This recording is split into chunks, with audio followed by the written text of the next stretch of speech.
Bienvenue sur Africa 24 dans cette nouvelle édition du QG News. Au sommaire de l'actualité, les femmes tunisiennes revendiquent l'égalité des genres pour l'héritage prévu dans la Constitution. Ces dispositions peinent à être appliquées dans le code successoral du pays. Ouverture du marché de l'uranium au Soudan, les autorités s'allient à la Russie pour redresser l'économie et accroître les capacités énergétiques du troisième pays possédant la plus grande réserve d'uranium au monde. Et le passage en télévision numérique terrestre, un défi pour l'Union africaine de radiodiffusion. À 3 ans de la date fixée par l'organisation, seulement 10 pays ont pu réussir la migration à 100%.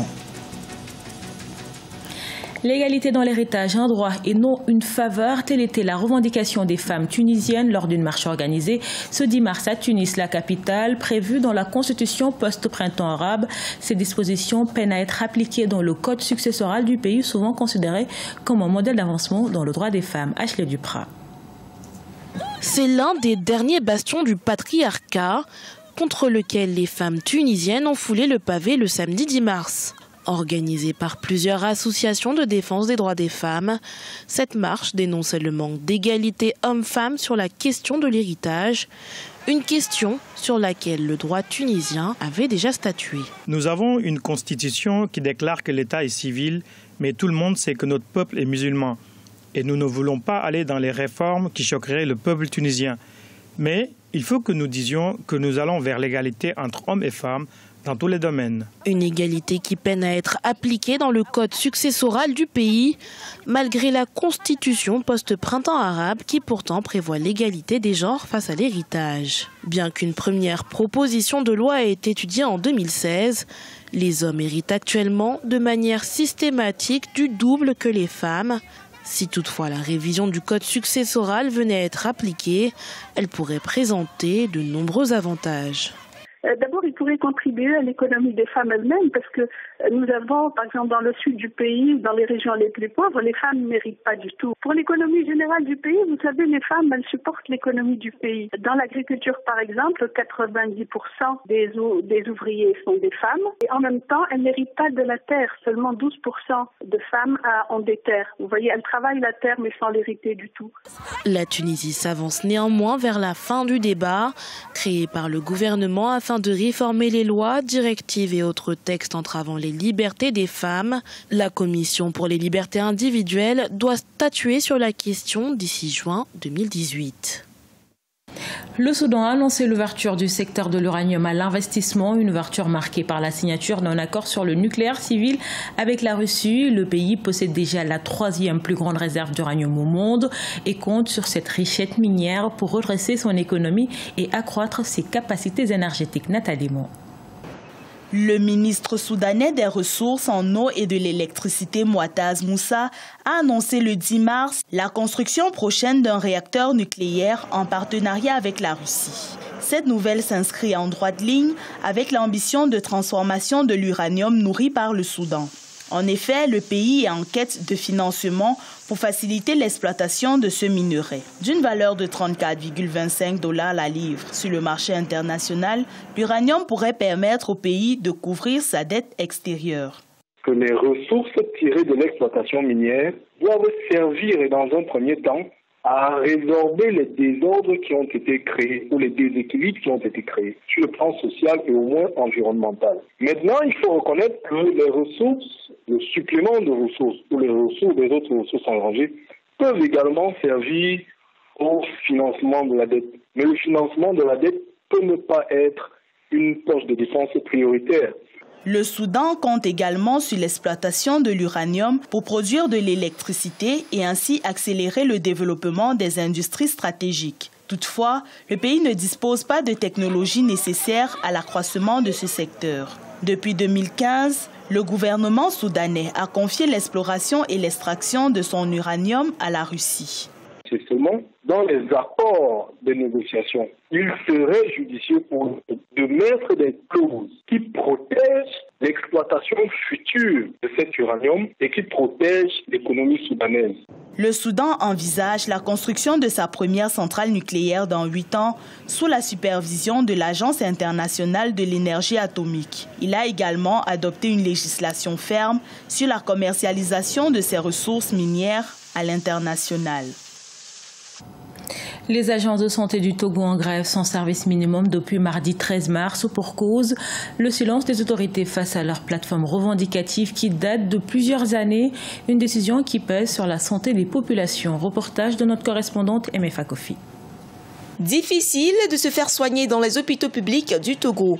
Le syndicat national des praticiens hospitaliers du Togo observe jusqu'à nouvel ordre une grève sèche. Les hôpitaux restent ouverts, mais la plupart des agents sont absents à leur poste. Aucun service des centres hospitaliers publics ne fonctionne, à l'exception de celui de l'hémodialyse et de la réanimation.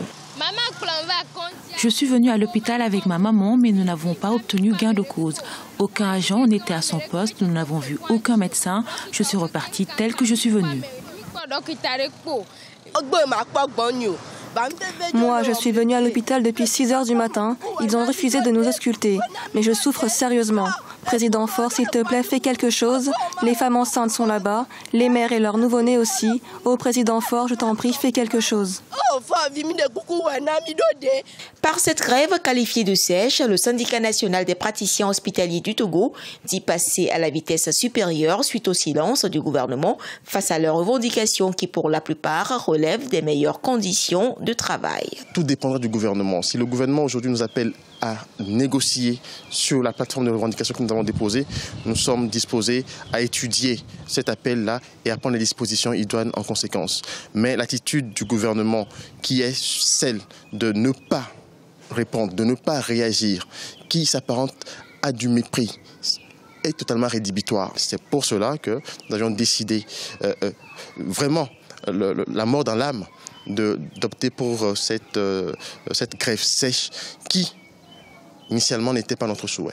La goutte d'eau qui a fait déborder le vase chez les praticiens hospitaliers est la détention au service de renseignement et d'investigation du professeur Majesté Iou Wateba de la faculté des sciences, ainsi que 2 étudiants dans une affaire de notes à l'université de Lomé. Malgré leur libération lundi soir, la grève se poursuit. Jusqu'où ira le bras de fer entre le gouvernement et le syndicat des praticiens hospitaliers du Togo? Pour l'heure, la population togolaise, qui pourtant a droit à la santé, reste la principale victime. Kigali, la capitale rwandaise, accueille depuis ce 12 mars la 11e Assemblée générale de l'Union africaine de radiodiffusion. Pendant 5 jours, les participants vont discuter des défis, mais également des solutions à la migration digitale en Afrique, un processus difficile pour de nombreux pays africains, notamment en matière de financement. Reportage de notre correspondant Fratan Dakiaisang.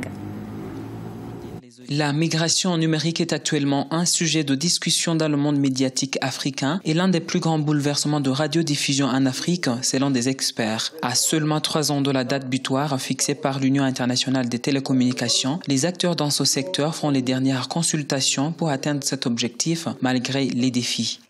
On peut parler aujourd'hui des défis financiers où l'ensemble des pays africains étaient confrontés à la recherche de financement pour pouvoir amorcer, on va dire, les projets de migration. Le deuxième défi, il est technologique. Entre autres, cette infrastructure n'est pas aujourd'hui une infrastructure native qu'on a l'habitude de gérer. Et il faut apprendre, il faut faire tous les plans de montée en compétences qui vont nous permettre de prendre en charge ce type d'infrastructure. Le troisième défi, il est de type organisationnel, c'est-à-dire dès l'instant qu'on change les paradigmes et les types d'équipements de réception sont tout à fait nouveaux. Il faut qu'on s'assure de la fourniture de marché en termes de, en termes de quantité et garantir aussi la qualité de service du signal, notamment sur les nouveaux émetteurs qui seront déployés à travers les réseaux. 10 pays africains ont réussi à faire une transition de 100% de la radiodiffusion analogique au numérique. Même si le Rwanda se félicite de compter parmi ces pays, la ministre rwandaise des Affaires étrangères affirme qu'il y a encore du chemin à faire dans la qualité du contenu des médias au Rwanda, mais aussi sur le continent. Au Rwanda, malgré l'augmentation du nombre de chaînes de télévision grâce à la migration numérique, ceci ne s'est pas traduit en l'amélioration de la qualité des programmes diffusés pour les téléspectateurs. Très souvent, on nous sert des telenovelas américaines et des packs d'informations européennes, comme si nous n'avons pas de très belles histoires à raconter en Afrique. L'Union internationale des télécommunications avait décidé de passer de la télévision analogique à la télévision numérique en juin 2015, mais certains pays africains n'ont pas respecté ce délai. À 3 ans de l'expiration du nouveau délai fixé pour juin 2020, l'Union africaine de radiodiffusion rassure que les pays vont cette fois respecter cette échéance. Ce journal a été réalisé par l'ensemble de la rédaction. Merci pour votre fidélité. Dans un instant, une nouvelle édition de l'actualité sur Africa 24.